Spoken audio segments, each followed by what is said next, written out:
বাংলাদেশ হচ্ছে পৃথিবীর দ্বিতীয় গাজা।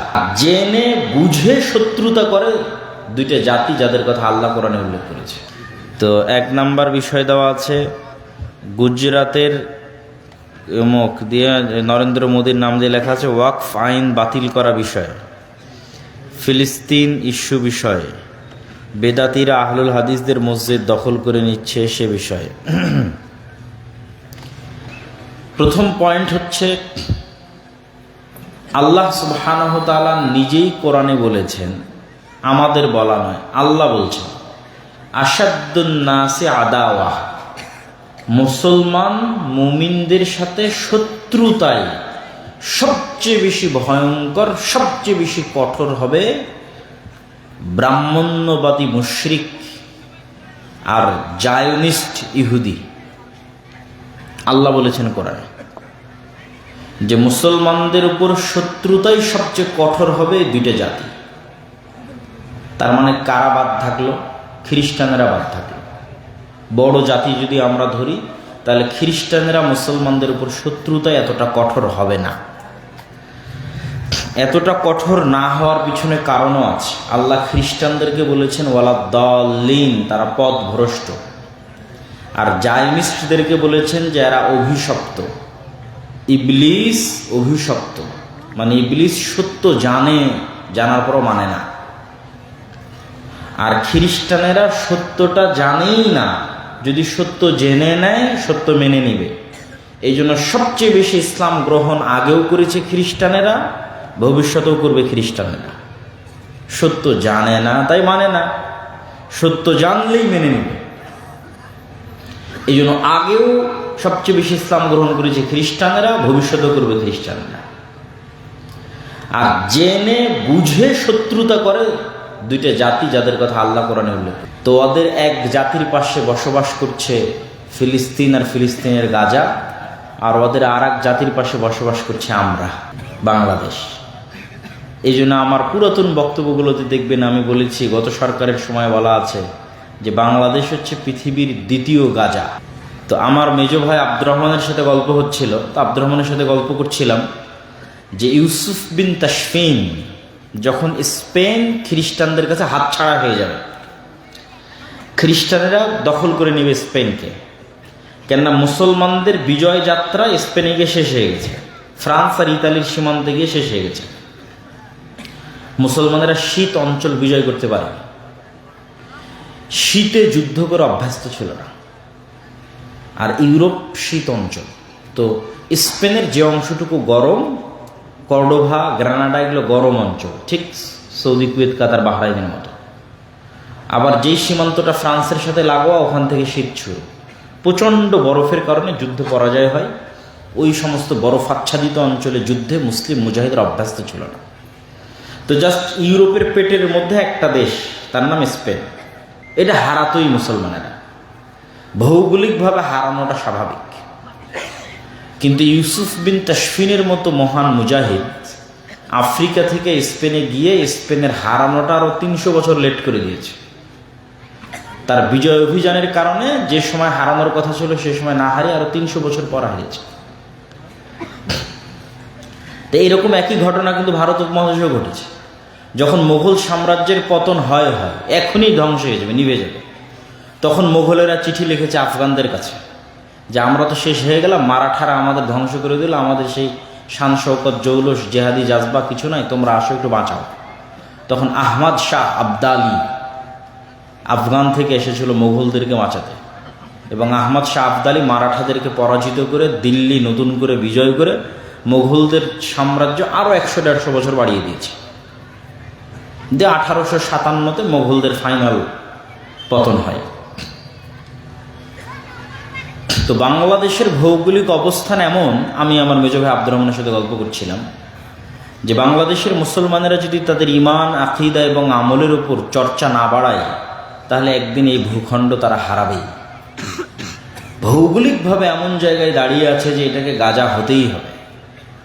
হয়তো 24-এর ছাত্র আন্দোলন, ছাত্র গণ অভ্যুত্থান এবং বর্তমান সরকার, তাদের কারণে হয়তো হারানোটা 20 বছর পিছিয়ে গেছে, হয়তো আর 50 বছর পিছিয়ে গেছে, কিন্তু এরকম সুযোগ বারবার আসবে না। তাহলে এই সুযোগে কি করতে হবে?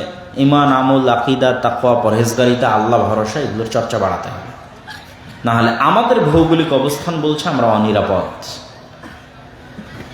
তো আলোচনা শুরু করেছিলাম কি, আল্লাহই তো বলে দিয়েছে আমাদের সাথে শত্রুতা করবে কারা বেশি। একদল বসবাস করছে ফিলিস্তিনের পাশে, আর একদল বসবাস করছে আমাদের পাশে। তাহলে এটা তো আল্লাহ বলেছে তারা আমাদের প্রতি শত্রুতা করবে। কারণ কি এই শত্রুতার মূল কারণ হচ্ছে সুপারিয়রিটি থিওরি। সুপারিয়রিটি মানে হচ্ছে নিজেকে জন্মগতভাবে অন্যের চাইতে বেস্ট কল্পনা করা। ইহুদিরা বাই বর্ন জন্মগতভাবে মনে করে যে তারা চোজেন বাই দ্য গড, আল্লাহ কর্তৃক বাছাইকৃত, আর তারা বাদে আর বাকি সবাই তাদের গোলাম। এই গোলামদেরকে হত্যা করা যেমন তাদের অধিকার, এই গোলামদের স্ত্রীদের ভোগ করা তাদের অধিকার। এই জন্য তারা ন্যূনতম কষ্ট বোধ করে না যে আমি 1000 মারলাম কি 1,00,000 মারলাম। এই ফিলিংস মুসলমান মারলেও তৈরি হবে না, হিন্দু মারলেও তৈরি হবে না, খ্রিস্টান মারলেও তৈরি হবে না। কেননা তার ফিলিংসটা কি, যে আমি আল্লাহ কর্তৃক বাছাইকৃত। এই জন্য নতুন করে কেউ ইহুদি হতে পারবে না। আপনি বলবেন যে আজকে আমি ইহুদি ধর্ম গ্রহণ করবো না, বাই বর্ন জন্মগত হতে হবে। তো তার ব্লাড রক্তের দিক থেকে তারা বিশ্বাস করে যে তারা পৃথিবীর সর্বশ্রেষ্ঠ রক্তের অধিকারী বংশগতভাবে, তাদেরকে আল্লাহ বাছাই করেছে, অতএব পৃথিবীর বাকি সবাই গোলাম। ঠিক সেম মতবাদ আমাদের পার্শ্ববর্তী দেশের ব্রাহ্মণ্যবাদী মতবাদে বিশ্বাসী যারা, তারা বিশ্বাস করে। সেটা কি, ব্রাহ্মণেরা ভগবানের মাথা থেকে তৈরি হয়েছে, অতএব আর ব্রাহ্মণবাদে আর বাকি যারা আছে তারা সব গোলাম। এমনকি একটা সময় ছিল এই ভারত উপমহাদেশে যে যারা শূদ্র, যারা ক্ষত্রিয়, যারা দাস, তাদের বাচ্চাদেরকে জবাই পর্যন্ত করা হতো বলিদান হিসেবে। ব্রাহ্মণের সন্তানকে কোনোদিন বলিদান দেওয়া হয় না, ব্রাহ্মণের সন্তানকে কোনোদিন জবাই করা হয় না, কিন্তু তাদের নিম্ন শ্রেণীর হিন্দু যারা আছে তাদের জবাই করা হয়েছে। আর বাংলাদেশের মানুষ এত বেশি মুসলমান হয়েছে কেন? এইটাই হচ্ছে সেটা কারণ। ব্রাহ্মণ্যবাদীদের এই সুপারিয়রিটি থিওরি, আর্যদের নিজেদেরকে এই মহৎ মনে করা, আর বাকিরা সব তাদের গোলাম। মুসলমানদেরকে তারা বলতো লেচ্ছ, জবন, অস্পৃশ্য, মানে মুসলমানের গায়ে হাত দিলেও অপবিত্র হয়ে যাবে, মুসলমান ঘরে ঢুকলে ঘর অপবিত্র হয়ে যাবে। শেখ মুজিবুর রহমানের আত্মজীবনীতে লেখা আছে যে সে একবার তার এক হিন্দু বন্ধুর বাড়িতে প্রবেশ করায় তার হিন্দু মা, বোন, খালা সব মিলে বাড়ি ধুয়ে পরিষ্কার করেছে। উনি নিজে লিখেছেন ওনার আত্মজীবনীতে। তাহলে সেম ইহুদিরা যেমন সুপারিয়রিটি থিওরিতে বিশ্বাস করে যে আমরা পৃথিবীর সর্বশ্রেষ্ঠ সন্তান, ব্রাহ্মণেরা বিশ্বাস করে যে আমরা ভগবানের মাথা থেকে তৈরি হয়েছি, বাকি সব আমাদের গোলাম। আর মুসলমানেরা তো আরো নিকৃষ্ট পশু, এদের কোনো গণনার মধ্যে, পশু প্রাণী হিসেবে গণনার মধ্যে পড়ে না, মানুষ হিসেবে গণনা তো বহুদূরের কথা, না ইহুদিদের কাছে না ব্রাহ্মণ্যবাদীদের কাছে। তাহলে বাংলাদেশের মুসলমানের এত মুসলমান হলো কেন? এত মুসলমান হওয়ার কারণ হচ্ছে বাংলাদেশের নিম্নবর্ণের হিন্দুরা যখন দেখলো, বেশিরভাগ নিম্নবর্ণের হিন্দুরা ইসলাম গ্রহণ করেছে, নিম্নবর্ণের হিন্দুরা যখন দেখলো যে এত সুন্দর একটা ধর্ম যেখানে কোনো জাতপাত নাই, একই মসজিদে সবাই সমানভাবে দাঁড়াচ্ছে, পায়ে পা মিলিয়ে সমানভাবে উজু করতেছে, কোনো ভেদাভেদ নাই, না রঙের, না জাতের, না পাতের, তাহলে এত জুলুমের মধ্যে কে থাকবে? লাথি মারো এই জুলুমের ধর্মকে, গ্রহণ করো সাম্যতার ধর্ম, সম্মানের ধর্ম, মর্যাদার ধর্ম ইসলাম। তখনই বাংলাদেশে মানুষ, হাজার হাজার মানুষ ইসলাম গ্রহণ করেছে। ইসলামের এই সাম্যতা, এই মর্যাদা, এই সম্মান, এই মানবতা দেখে আমাদের পিতৃপুরুষরা, আমাদের আদি পিতারা। কিন্তু ব্রাহ্মণদের ওই স্বভাব কিন্তু পরিবর্তন হয়নি। আর আজকে যারা ক্ষমতায় আছে তারা সেই কট্টর ব্রাহ্মণ্যবাদী। সুতরাং বিশ্বাসগতভাবে তারা মুসলমানদেরকে শত্রু মনে করে, এবং এমন পর্যায়ে তারা এই শত্রুতাকে নিয়ে গেছে যে শত্রুতা করারও একটা লিমিট থাকতে হয়। তারা এই শত্রুতাটাকে এমন পর্যায়ে নিয়ে গেছে যে তারা ভারতের ইতিহাসকে পর্যন্ত অস্বীকার করতেছে। আজকের যুগে এসে ভারতের ইতিহাস কি? একটা হিস্টোরিয়ান, একজন ঐতিহাসিকও ডকুমেন্ট দিতে পারবে না যে একটা টাকা মোগলরা ভারত থেকে আফগানিস্তানে নিয়ে গেছে, ভারত থেকে উজবেকিস্তানে নিয়ে গেছে, ভারত থেকে কাজাখস্তান বোখারায় নিয়ে গেছে। একটা টাকা ভারত থেকে মোগলরা পাচার করেছে। কেননা মুসলমানদের স্বভাবের মধ্যেই নাই যে মুসলমানরা কোনো দেশ বিজয় করলে সেখান থেকে টাকা পাচার করবে, স্বভাবের মধ্যে নাই। মুসলমানেরা যখন যে দেশ বিজয় করেছে চিন্তা করেছে ওটাই আমার দেশ, ওটাকে উন্নত করতে হবে। এটা তো ব্রিটিশদের স্বভাব, যখন যে দেশ বিজয় করেছে কেমনে চুরি করে সব ধন দৌলত চুরি করে নিয়ে যাওয়া যাবে, ওই সমুদ্রের ওপারে যেন কেউ ধরতে না পারে। চারদিকে সমুদ্র, ইংল্যান্ডের চারিদিকে সমুদ্র, যেন কেউ ধরতেই না পারে। সব জিনিস টাকা পয়সা ধন দৌলত চুরি করে নিয়ে চলে গেছে। কিন্তু মোগলদের নামে কেউ একটা ডকুমেন্ট দেখাবে যে এখান থেকে চুরি হয়েছে না। মোগলরা একটা টাকা যদি ইনকাম করেছে আল্লাহর বাস্তে, সেটাই ভারতের পিছনে বিনিয়োগ করেছে। সেটা দিল্লির জামে মসজিদ হোক, সেটা ওই তাজমহল হোক, সেটা আর যেটাই হোক না কেন, লালকেল্লা হোক, যেটাই হোক, শালিমার বাগান হোক কাশ্মীরের, প্রত্যেকটা অর্থ তারা ভারতের পিছনে ব্যয় করেছে। এবং যেই মুহূর্তে বাদশাহ আলমগীর এই পুরো ভারতের নেতা, আজকের ব্রাহ্মণ্যবাদীরা বলে যে আমাদের অখণ্ড ভারত লাগবে, তো অখণ্ড ভারত তো হিন্দুদের কোনোদিন প্রতিষ্ঠাই হয়নি। অখণ্ড ভারত প্রতিষ্ঠা যদি হয়ে থাকে মুসলমানদের হয়েছিল বাদশাহ আলমগীরের আমলে। বলেন আল্লাহু আকবার। তথা একদম কাবুল থেকে নিয়ে শুরু করে একদম আরাকান পর্যন্ত এই পুরো ভারত উপমহাদেশে অখণ্ড ভারতে কার শাসন চলতেছে? মুসলমানদের শাসন, বাদশাহ আলমগীরের শাসন 50 বছর। তো অখণ্ড ভারত চাই, তো অখণ্ড ভারত আমাদের লাগবে, মুসলমানদের লাগবে, বাদশাহ আলমগীরের অখণ্ড ভারত। আমরাও অখণ্ড ভারত থিওরিতে একমত, তবে সে অখণ্ড ভারত কাদের হবে? মুসলমানদের অখণ্ড ভারত, বাদশাহ আলমগীরের অখণ্ড ভারত। তো বাদশাহ আলমগীরের সময়ে গোটা পৃথিবীর জিডিপির 25 থেকে 30% জিডিপির মালিক ছিল ভারত, গোটা পৃথিবীর জিডিপির। আর ব্রিটিশরা যখন চলে যায় তখন গোটা পৃথিবীর জিডিপির 5%-এরও মালিক ভারত না। তাহলে বাদশাহ আলমগীর থেকে ব্রিটিশ, কোন সময় ভারত বেশি ধনী ছিল? বাদশাহ আলমগীরের সময় ভারত বেশি ধনী ছিল। গোটা ভারতে ন্যায় নিষ্ঠা প্রতিষ্ঠা ছিল। কোনো হিন্দুর উপর তার ধর্মের কারণে জুলুম করা হয়নি, কোনো হিন্দুর উপর তার ধর্মের কারণে তার মন্দিরে আঘাত করা হয়নি। যে ধর্মের কারণে যেটা হিন্দুদের মন্দির ভাঙ্গ, এই কারণে একটা মন্দিরও ভাঙ্গা হয়নি। জোরপূর্বক কাউকে বলা হয়নি যে আসে ইসলাম গ্রহণ করো। ভারতের স্বর্ণযুগ ছিল বাদশাহ আলমগীরের সময়। আর আজকে তারা বলতেছে যে বাদশাহ আলমগীর আমাদের শত্রু, আজকে তারা বলতেছে মোগলরা আমাদের শত্রু। তো মোগলরা যদি তোমাদের শত্রু হয়, বাদশাহ আলমগীর যদি তোমাদের শত্রু হয়, তাহলে ব্রিটিশরা তোমাদের বন্ধু। তাহলে তোমরা কিসের আজাদী আন্দোলন করেছো ভারতে? এত যে বলো 1947-এর স্বাধীনতা, যদি শত্রুই হয় মোগলরা, তাহলে স্বাধীনতা কার থেকে নিয়েছো? সম্মানিত উপস্থিতি, ইতিহাস কেমনভাবে বিকৃত করা হয়েছে। বিদ্বেষ অন্তরের মধ্যে ঢুকতে ঢুকতে এই পর্যায়ে বিদ্বেষ গেছে, যখন আন্দোলন হচ্ছে বাদশাহ আলমগীরকে তার কবর থেকে তুলে তার কবর মহারাষ্ট্র থেকে বের করে দিতে হবে, আওরঙ্গাবাদ থেকে বের করে দিতে হবে। অথচ সে এত মহান শাসক ছিল যে কোরআন লেখে সেটা বিক্রি করে এবং হাতে টুপি সেলাই করে সেটা বিক্রি করে নিজের সংসার চালাতেন।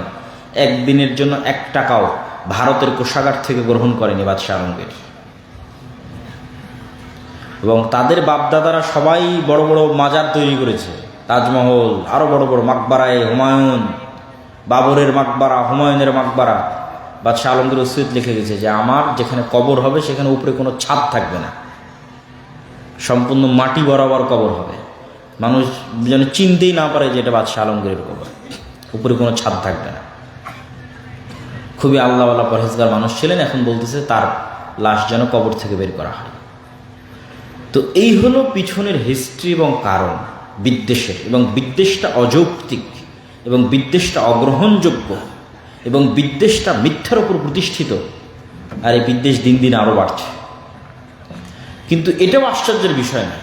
আশ্চর্যের বিষয় হচ্ছে ভারত 47-এ প্রতিষ্ঠা হয়েছে সেকুলারিজমের উপর। বাংলাদেশ আর পাকিস্তান 47-এ প্রতিষ্ঠা হয়েছে ধর্মের উপর, আর ভারত প্রতিষ্ঠা হয়েছে সেকুলারিজমের উপর। আজ 70-75 বছর পরে সেই ভারত ফিরে গেল ধর্মে, কট্টর ডানপন্থী হিন্দুত্ববাদীতে ফিরে গেল।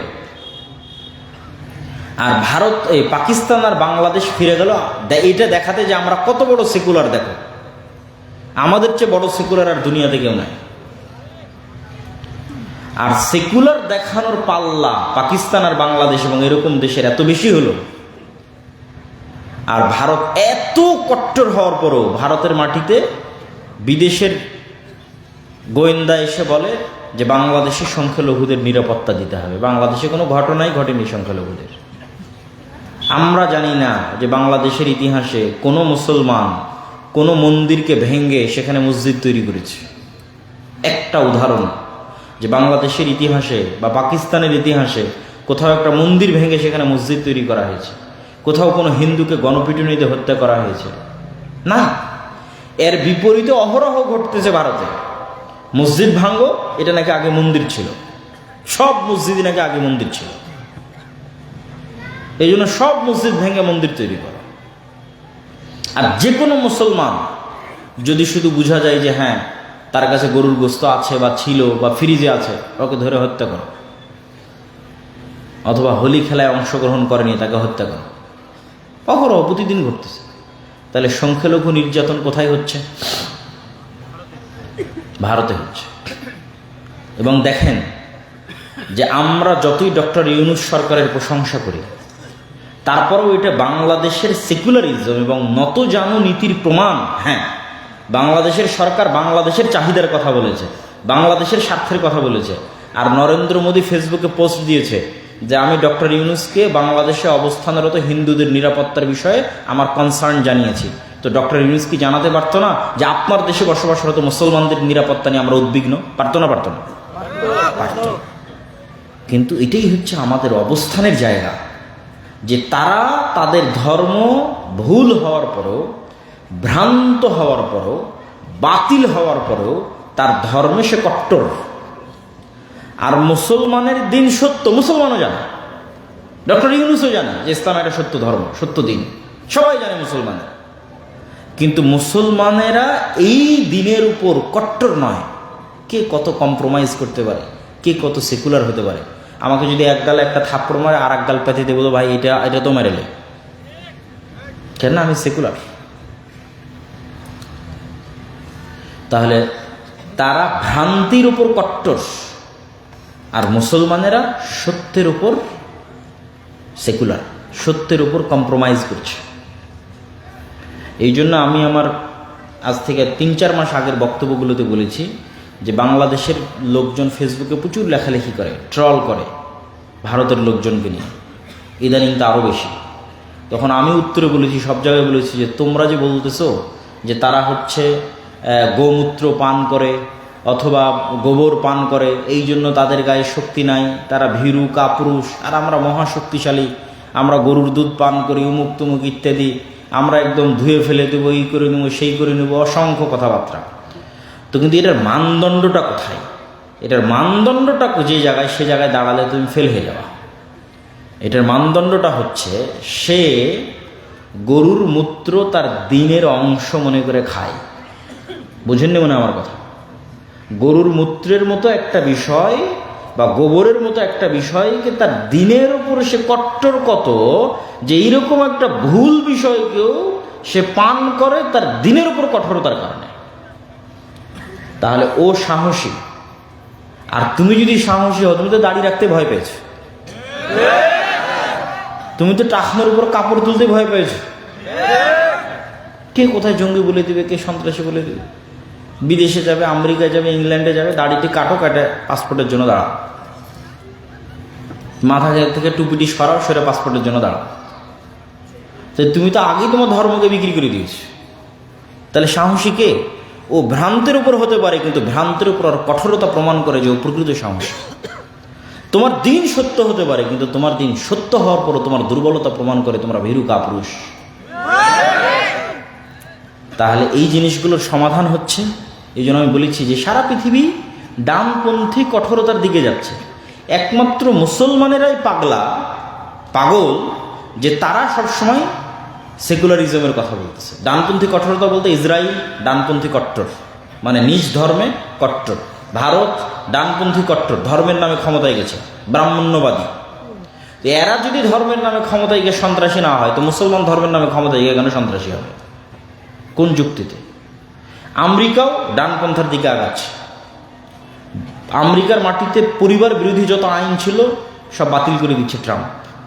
বাইবেল স্কুলগুলোতে অধ্যয়ন চালু করতেছে। এটা একদিক থেকে ভালো, কিন্তু আমি যেটা নিতে বলতেছি সেটা হচ্ছে যে তাই কট্টর ডানপন্থী ধর্মের দিকে আগাচ্ছে। আর আমরা একমাত্র মুসলমান, কত ধর্ম থেকে দূরে থাকা যায়। তাহলে আমার দাবির সাথে না আল্লাহ একমত হবে, না আমার দাবির সাথে পৃথিবী একমত হবে। 2 নম্বর যে বিষয় এখানে উল্লেখ করা আছে, ফিলিস্তিন। ফিলিস্তিনকে আমরা ফিলিস্তিন বলছি, কিন্তু কোরআন এবং হাদিসে সেটাকে বলা হয়েছে শাম, মানে সিরিয়া। আজকের ইসরায়েলও সিরিয়া, আজকের ফিলিস্তিনও সিরিয়া, আজকের লেবাননও সিরিয়া, আজকের জর্ডানও সিরিয়া, আজকের সিরিয়াও সিরিয়া।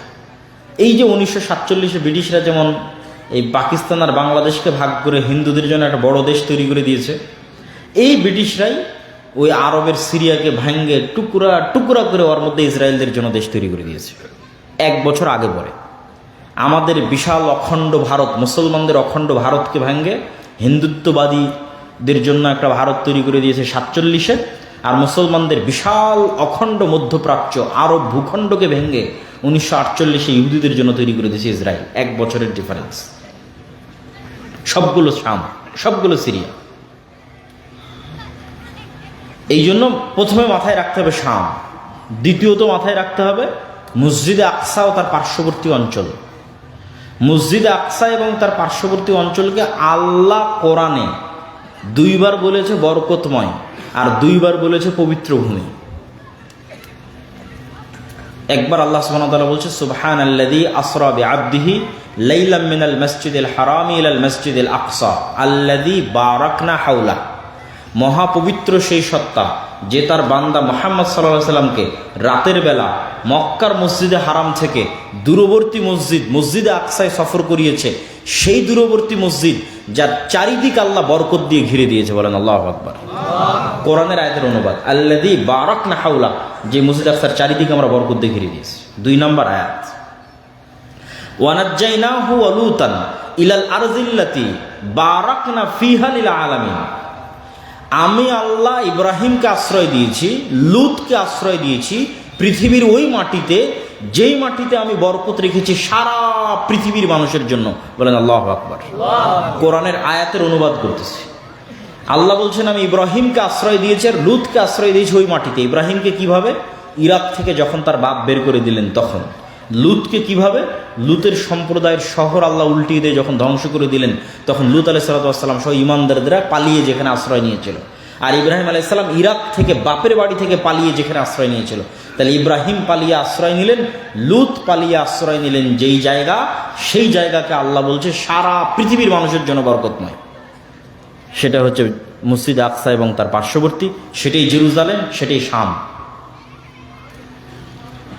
এই জন্য মোহাম্মদ সাল্লাল্লাহু আলাইহি ওয়াসাল্লামের দারুল হিজরা মদিনা। মোহাম্মদ সাল্লাল্লাহু আলাইহি ওয়াসাল্লাম মক্কা থেকে হিজরত করেছে মদিনা, আর মোহাম্মদ সাল্লাল্লাহু আলাইহি ওয়াসাল্লামের পিতা ইব্রাহিম আলাইহিস সালাম হিজরত করেছে ইরাক থেকে শাম। এই জন্য দিন 2 জায়গাতে কিয়ামত পর্যন্ত থাকবে। একটা মোহাম্মদ সাল্লাল্লাহু আলাইহি ওয়াসাল্লামের হিজরত স্থল মদিনায় কিয়ামত পর্যন্ত দিন থাকবে, আর একটা পিতা ইব্রাহিম আলাইহিস সালামের হিজরত স্থল শামে কিয়ামত পর্যন্ত দিন থাকবে। হকপন্থীরা থাকবে শামে।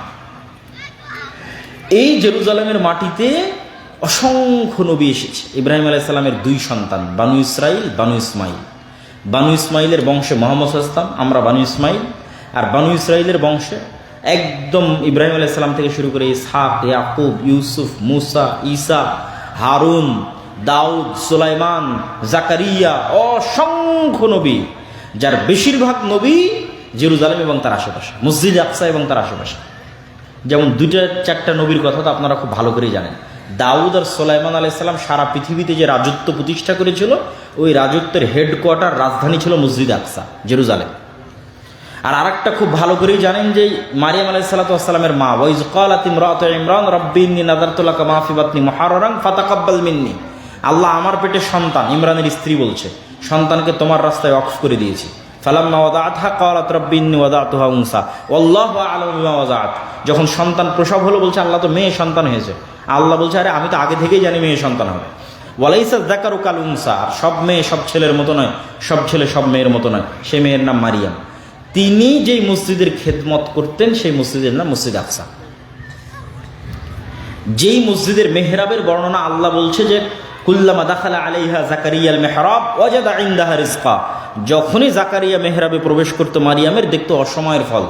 ক্বালা ইয়া মারিয়াম আন্না লাকা হাযা ক্বালাত হিয়া মিন ইনদিল্লাহ। জাকারিয়া বলে মারিয়াম এই অসময়ের ফল কোথায় থেকে আসে? মারিয়াম বলে আল্লাহর পক্ষ থেকে আসে। ইন্নাল্লাহ ইয়ারযুকু মান ইয়াশা বিগাইরি হিসাব, আল্লাহ যাকে ইচ্ছা তাকে বেহিসাব রিজিক দান করতে পারে।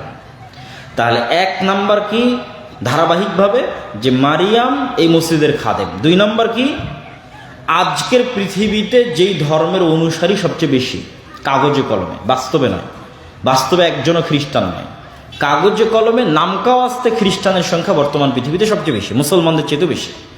তাহলে খ্রিস্টান ধর্মের যিনি নবী ঈসা আলাইহিস সালাম তথা মারিয়ামের সন্তান, তার জন্মই জেরুজালেমে, মসজিদ আকসা থেকে দূরবর্তী অঞ্চলে উনি তার সন্তানকে প্রসব দিয়ে যখন সন্তানকে কোলে নিয়ে লোকালয়ে ফিরে আসছেন, আল্লাহ কোরআনে বলছে মা কানা আবুকে ইমরা সাউইন ওয়া মা কানাত উম্মুকে বাগিয়া, মারিয়াম তোমার বাপ তো খারাপ মানুষ ছিল না, তোমার মা তো ব্যভিচারী ছিল না, তুমি তো অবিবাহিতা, মেয়ে সন্তান কোথায় থেকে আসলো?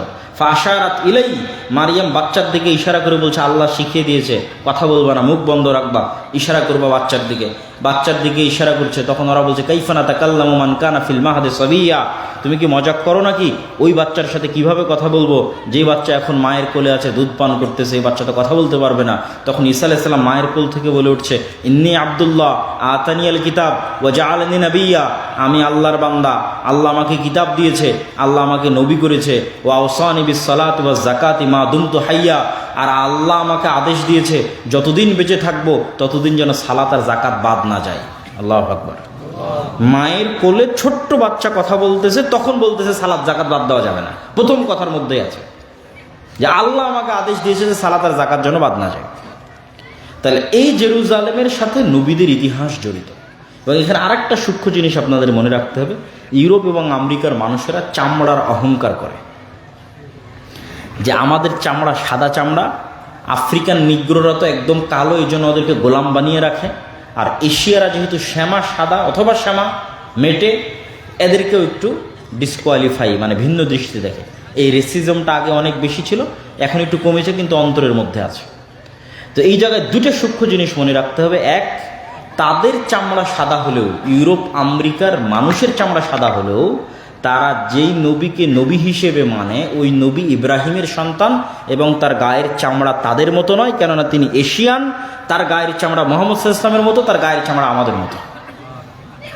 এক নাম্বার মনে রাখার বিষয়। দুই নাম্বার মনে রাখার বিষয় কি, আজকের ইহুদিরা যদি বলে যে হ্যাঁ আমরা বাইগণ, ইসহাক, ইয়াকুব, ইউসুফ, তাদের 12 ভাই, তাদের সন্তান, তো ওদেরও গায়ের চামড়া সাদা হবে না, ইউরোপিয়ান আমেরিকানদের গায়ের চামড়ার মতো হবে না যদি বাইগণ ওদের সন্তান হয়। তাদের গায়ের চামড়া হবে মুসলমানদের মতো, কেননা এশিয়ানদের মতো, আরবদের মতো, ইউরোপিয়ান আমেরিকানদের মতো না।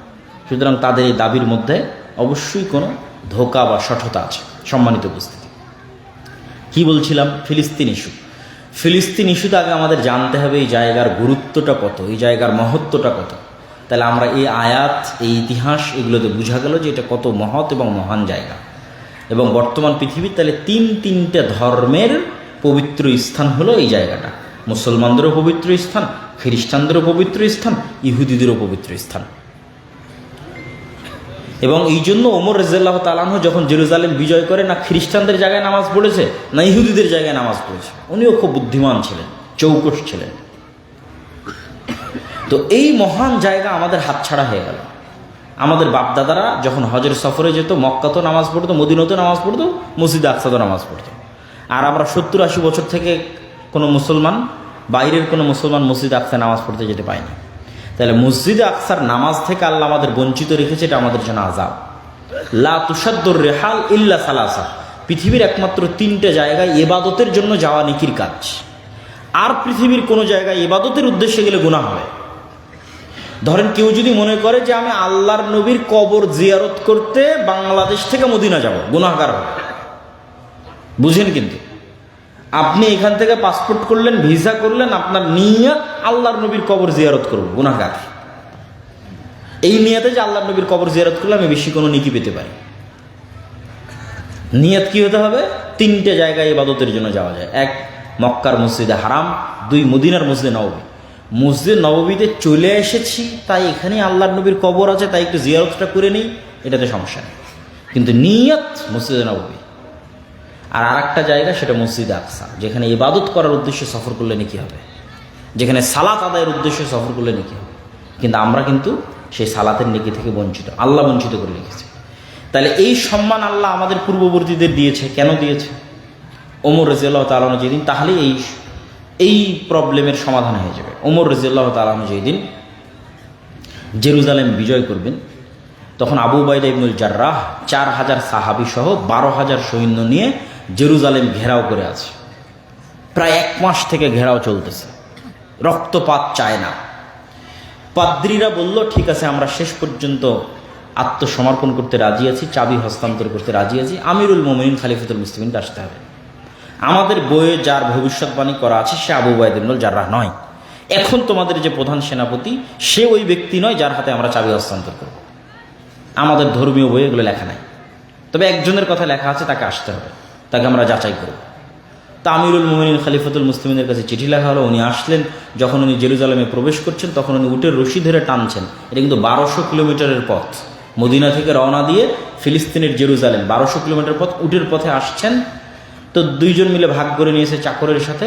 তো যখন ঢুকছেন তখন তার পালিত, তিনি রশি ধরে টানছেন, এবং জামা কাপড় জীর্ণ শীর্ণ। তো যেহেতু এই বিজয়টা একটা বড় বিজয়, কেননা রোমান এম্পায়ারের সবচেয়ে বড় তীর্থস্থল বিজয় হচ্ছে, এই জন্য হাজার হাজার পাদ্রী আছে। তা আবু উবাইদা ইবনুল জাররাহ হন্তদন্ত হয়ে ছুটে এসে বলছে, আজকে তো অপমান হয়ে গেলাম আমরা, আপনি হচ্ছেন আমাদের আমির, আমাদের খলিফা, আপনার এই অবস্থা দিয়ে তারা আমাদের হাসি ঠাট্টা করবে। ওমর রাদিয়াল্লাহু তাআলা বলছে, এই কথা তুমি বাদে অন্য কেউ বললে খুব কষ্ট পেতাম না, কিন্তু তুমি বলাতে কষ্ট পেলাম। আমরা ছিলাম মরুভূমির রাখাল, দুনিয়ার কেউ চিনত না। জাহিলি যুগে আমি ওমর, আমাকে কেউ চিনত না। আর আজকে আমি ওমর অর্ধ পৃথিবীর শাসক, আবার রোমান এম্পায়ারের সবচেয়ে বড় তীর্থস্থল আমি ওমর বিজয় করতেছি। তো তোমরা কি মনে করছো এটা জামা কাপড়, পোশাক আশাক, স্টাইল আর এই সমস্ত এগুলো কিছু দিয়ে অর্জন করেছি? না। আ'আজ্জানাল্লাহু বিল ইসলাম, ইসলাম এবং কোরআনের অনুসরণ আল্লাহ আমাদেরকে সম্মান দিয়েছে। আল্লাহু আকবার। পৃথিবীর ইতিহাসের কোনো যুদ্ধে মুসলমানেরা শক্তি ক্ষমতা দিয়ে বিজয় অর্জন করেনি। আজকে মুসলমানদের কাছে যে ক্ষমতা আছে, যে শক্তি আছে, তার সিকি ক্ষমতা খোলাফায়ে রাশিদিনের আমলে মুসলমানদের কাছে ছিল না। তার সিকি ক্ষমতা সুলতান মোহাম্মদ আল ফাতেহ, যিনি তুরস্ক বিজয় করেছেন, তার কাছে ছিল না। সুলতান সালাহুদ্দিন আইয়ুবী, তার কাছে ছিল না।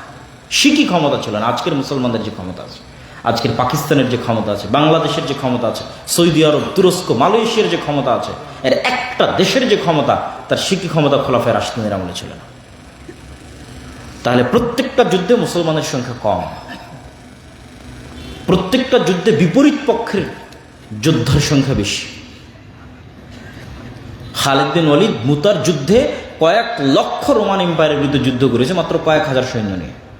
তাহলে মুসলমানরা ক্ষমতা দিয়ে বিজয় অর্জন করেনি, মুসলমানেরা বিজয় অর্জন করেছে তাকওয়া, পরহেজগারিতা, আল্লাহ ভরসা দিয়ে। আজকে মুসলমানদের কাছে ক্ষমতা আছে, কিন্তু আসল জিনিসটাই নাই। এই আসল জিনিসটা যে হারিয়ে গেছে, এটা আমি বহু বক্তব্যে বলেছি। আজকেও বক্তব্য যেহেতু দীর্ঘায়িত করবো না, সংক্ষিপ্ত করে নিয়ে আসি, একটু সারমর্ম বলি যে মুসলমানেরা সেই জায়গাটা হারিয়ে ফেলেছে। সেটা কি? আজকের মুসলমানেরা হচ্ছে আজকের যুগের বানু ইসরাইল। ওই যুগের বানু ইসরাইলদের কথা আলামতের সাথে এই যুগের বানু ইসরাইল কথা আমরা মিল আছে। ওই যুগের বানু ইসরাইলদের কথা কি বলছে আল্লাহ? ওয়াইজ নাজ্জাইনাকুম মিন আলি ফিরআউন ইয়াসুমুনাকুম সুআল আযাব ইউযাব্বিহুনা আবনাকুম ওয়া ইস্তাহয়ুনা নিসাআকুম। স্মরণ করো সেই দিনের কথা, যেই দিন ফেরাউন তোমাদের ছেলে সন্তানদের জবাই করত, মেয়ে সন্তানদের বাঁচিয়ে দিত। তাহলে এটা 4000 বছর আগে ফেরাউন বানু ইসরাইলদের সাথে করত। আজ 4000 বছর পরে আজকের যুগের ফেরাউন এর চেয়ে জঘন্য কাজ করতেছে, ছেলেকেও মারতেছে, মেয়েকেও মারতেছে। গত 1.5 বছরে 50,000 হত্যা করেছে। তাহলে একটা মিল, যে ওই যুগে বানু ইসরাইলদের যা লেভেল ছিল, আজকের যুগে আমাদের তাই লেভেল। ওই যুগের ফেরাউন, এই যুগের ফেরাউন। 2 নম্বর মিল হচ্ছে চরিত্রে। ওই যুগের বানু ইসরায়েলের চরিত্রের মিলটা দেখেন। ওই যুগের বানু ইসরায়েলেরা চোখের সামনে দেখলো, আল্লাহ বলছে ওয়াইজ ফারাকনা বিকুমুল বাহরা, আমি যখন সমুদ্রকে বিদীর্ণ করে দিলাম আর মুসার বানু ইসরায়েলদের জন্য রাস্তা তৈরি করে দিলাম, একটা না 12টা রাস্তা, 5 5 10 তার সাথে 2, 12টা রাস্তা তৈরি করে দিলাম। তো ফেরাউনকে চোখের সামনে ডুবতে দেখার পরও বানু ইসরায়েলেরা মুসা আলাইহিস সালামকে বলছে লান নুমিনা লাকা হাত্তা নারাল্লাহ জাহরা, মুসা তোমার উপর ঈমান আনয়ন করবো না যতদিন না তোমার আল্লাহকে সচক্ষে না দেখছে। বলে নাউজুবিল্লাহ। আরে তোরা তো এখনই দেখলি তোদের সামনে ফেরাউন ডুবে মরলো। কোন ফেরাউন? যে ফেরাউন তোদের ছেলে সন্তানদের জবাই করতো, সে ডুবে মরলো। তাহলে তোরা কোন লজ্জায় বলি যে আল্লাহকে না দেখলে ঈমান আনয়ন করবে না? 2, যেহেতু লোহিত সাগর পার হওয়ার পর এই অঞ্চলটা হচ্ছে মরুভূমি, তো পানির কোনো ব্যবস্থা নাই, সাগরের পানি লবণাক্ত।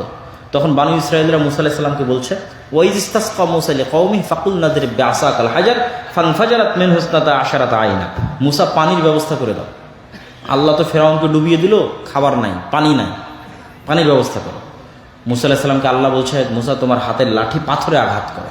মুসা আলাইহিস সালাম লাঠি পাথরে আঘাত করলো, মরুভূমিতে পাথর ফেটে পানি বের হতে লাগলো। আল্লাহু আকবার। এবং আল্লাহ বলছে তাও একটা দুটো নয়, 12টা ঝর্ণা তৈরি হলো, 12টা ঝর্ণা। রাস্তা পার হওয়ার সময় যেমন 12টা রাস্তা তৈরি হয়েছিল সমুদ্র পার হওয়ার সময়, এখন ঝর্ণা তৈরি হওয়ার সময় 12টা তৈরি হলো।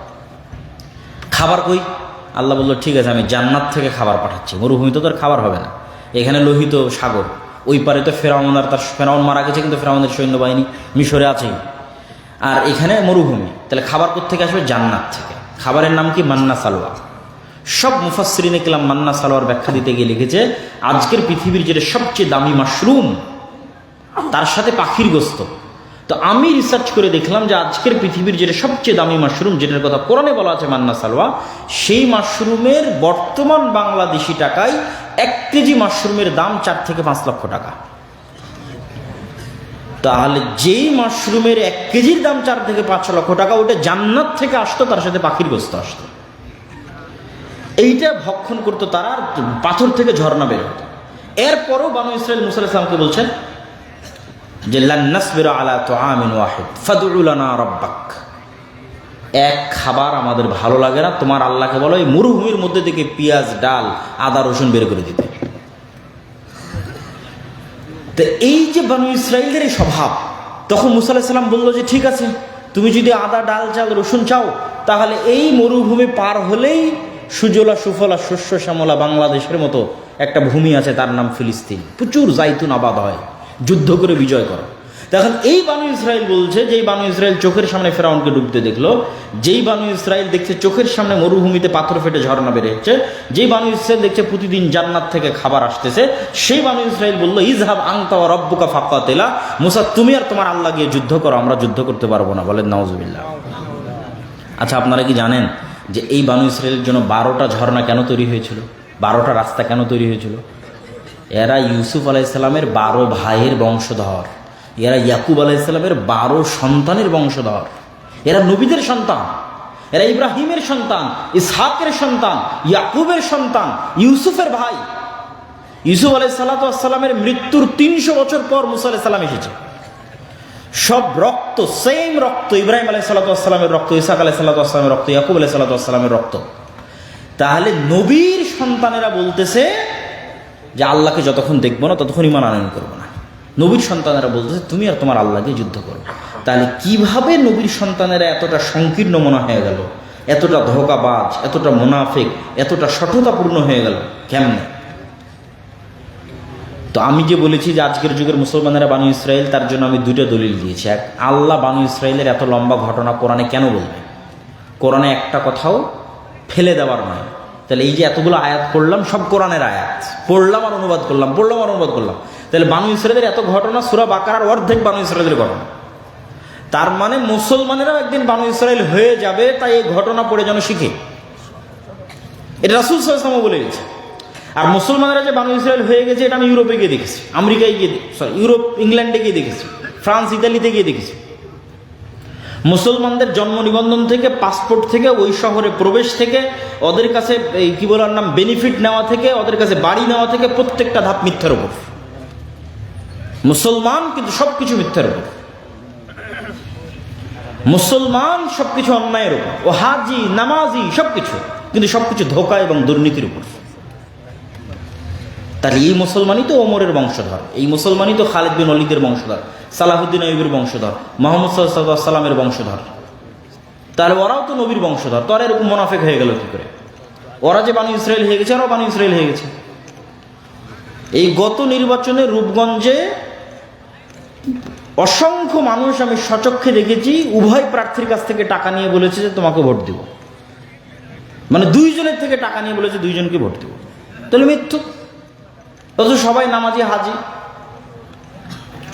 এই গত 16 বছরে এরকম জালসার বৈঠকের প্রধান অতিথি, বিশেষ অতিথি হয়েছে, অথবা মসজিদ মাদ্রাসা কমিটির দায়িত্বের মধ্যে আছে, এরকম যদি ভাগ করি তাহলে ডিসি, এসি, ওসপি, এসিল্যান্ড, মন্ত্রী, মিনিস্টার, এমপি, এর 80 ভাগের বেশি আছে জালসা কমিটিতে, 80 ভাগের বেশি আছে মসজিদ মাদ্রাসা সভাপতিতে।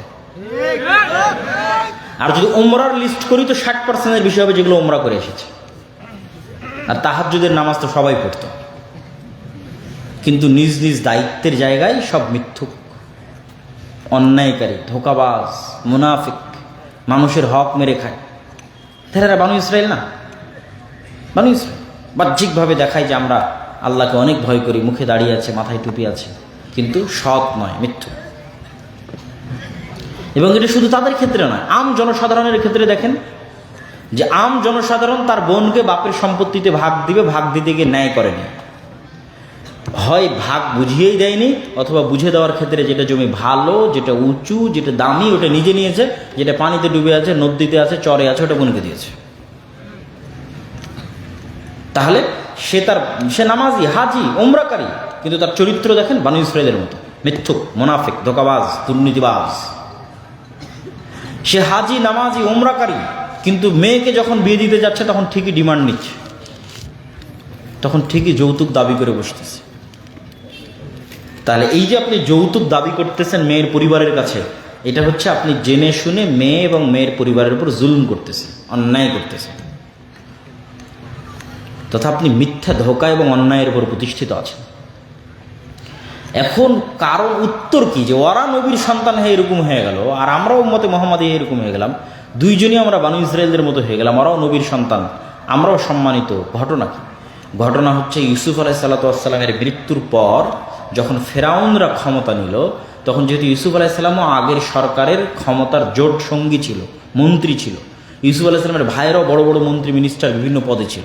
তখন পরের ফেরাউন যখন ক্ষমতায় আসলো, এরা বললো আগের সরকারের রাজারা যেমন আমার শত্রু, আগের সরকারকে যারা সাপোর্ট দিয়েছে এরাও আমাদের শত্রু, এদেরকে ধরার মার। তো এইটা বাড়লো আরও কেন? যে কোনো পাদ্রী, যে কোনো জ্যোতিষী, যে কোনো জাদুকর, ওই সময় জাদুরও খুব চর্চা ছিল, এসে বলতো ফেরাউন তোমার ক্ষমতা যদি ধ্বংস হয় এই বানু ইসরায়েলদের হাতে ধ্বংস হয়ে যাবে। তখন মাথা আরও গরম হয়ে গেল যে 300 বছরের জুলুমের স্টিম রোলার চললো বানু ইসরায়েলদের উপর। তো গোলামিতে বানু ইসরায়েলদের স্বভাব নষ্ট হয়ে গেল। গোলামিতে যে স্বভাব নষ্ট হয় তার প্র্যাকটিক্যাল উদাহরণ দিই। ধরেন আমি মনিব, আমার 2টা গোলাম আছে, আমি এই একটা রুটি ওই গোলামরা 2-3 দিন থেকে না খেয়েছে দিয়ে দিলাম, তোরা মারামারি করে নিয়ে এলাম, তখন ওরা একটা রুটি নিয়ে মারামারি লেগে যাবে।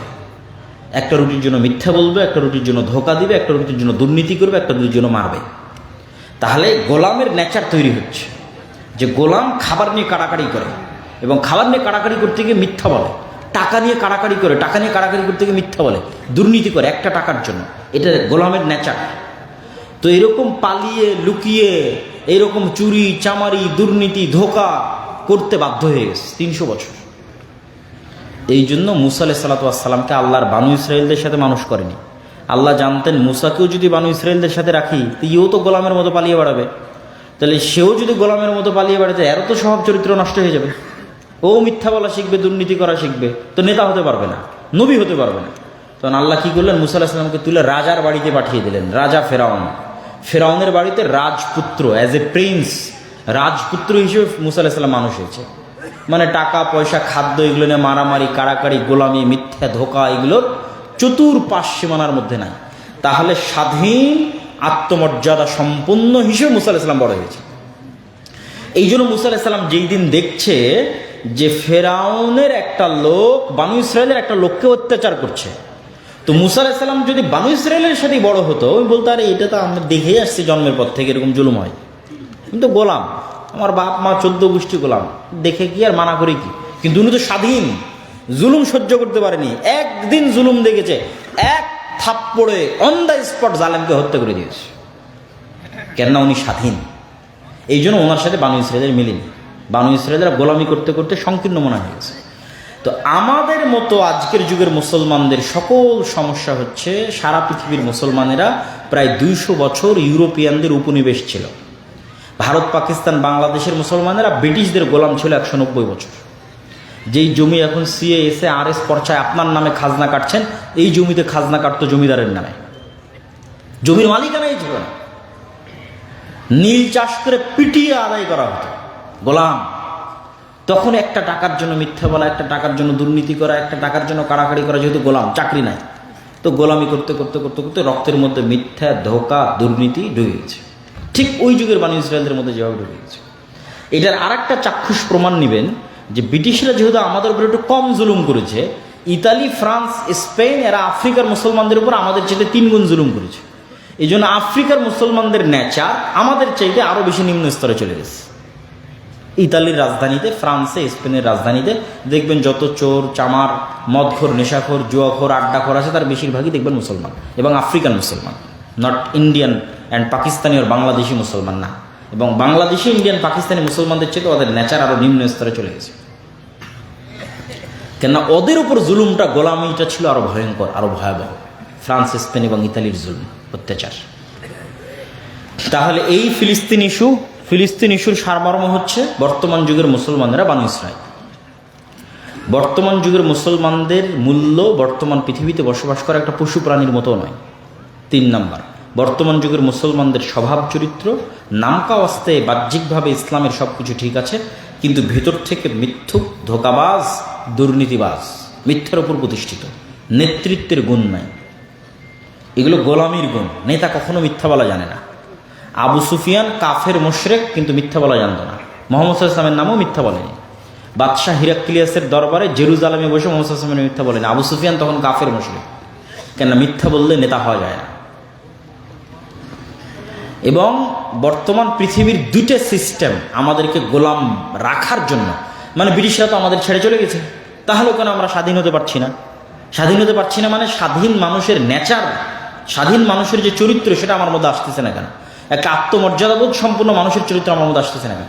2টা জিনিস ব্রিটিশরা, ইহুদিরা মিলে সারা পৃথিবীতে চালু রেখেছে আমাদের মধ্যে গোলামির স্বভাব অব্যাহত রাখার জন্য। একটার নাম গণতন্ত্র, আর একটার নাম সুদ। এই ফিলিস্তিন ইস্যুর সমাধান হলো এই 2টাতে, একটার নাম গণতন্ত্র, একটার নাম সুদ। গণতন্ত্র এমন এক জিনিস যেখানে মিথ্যা না বললে আপনি রাজনীতি করতেই পারবেন না, মিথ্যা বলতেই হবে। আপনারা যেমন চোখের সামনে দেখেছেন গত 16 বছরের মিথ্যা, এখন আবার দেখছেন যে গণতন্ত্রের নামে কত রকমের মিথ্যা কথা চলতেছে।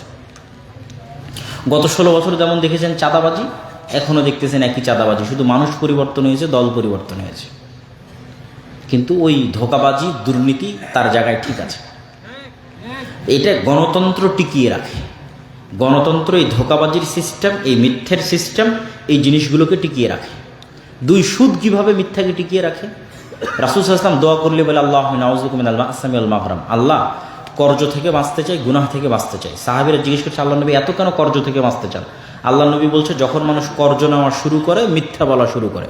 হলো, যখন মানুষ কর্জ নেওয়া শুরু করে, মিথ্যা বলা শুরু করে। এখন এই মনাকাশা, সাহাপাড়া, চাপাই, শিবগঞ্জ, কানসাট, একটা বাড়ি খুঁজে নিয়ে এসে দেন যে বাড়িতে কিস্তির লোন নাই, আর একটা বাড়ি খুঁজে নিয়ে এসে দেন যে বাড়িতে কিস্তির লোন আছে অথচ একদিনও মিথ্যা বলেনি।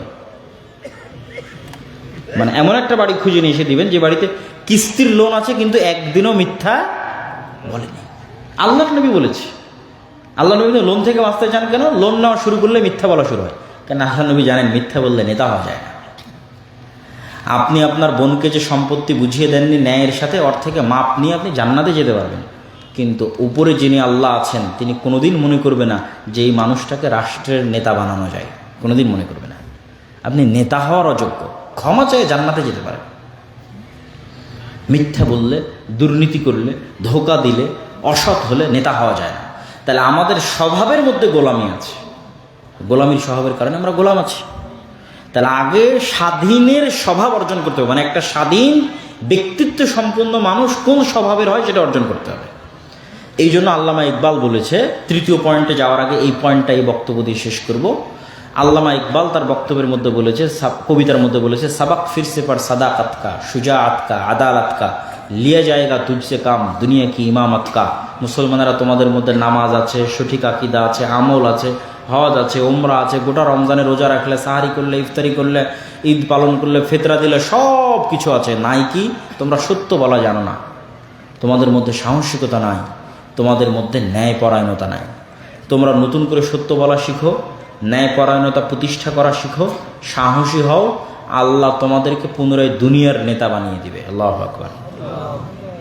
এই জিনিসটা মুসলমানদের নাই, সারা পৃথিবীতে মুসলমানদের নাই। এটা মুসলমানদের নিয়ে আসতে হবে। সব নবী ছিলেন সত্যবাদী, সব নবী ছিলেন ন্যায়পরায়ণ, জন্মগত ন্যায়পরায়ণ আর সত্যবাদী করার জন্যই মুসা আলাইহিস সালামকে ফেরাউনের বাড়িতে পাঠানো হয়েছে, বনী ইসরাঈলদের সাথে রাখা হয়। সম্মানিত উপস্থিতি, এবার তৃতীয়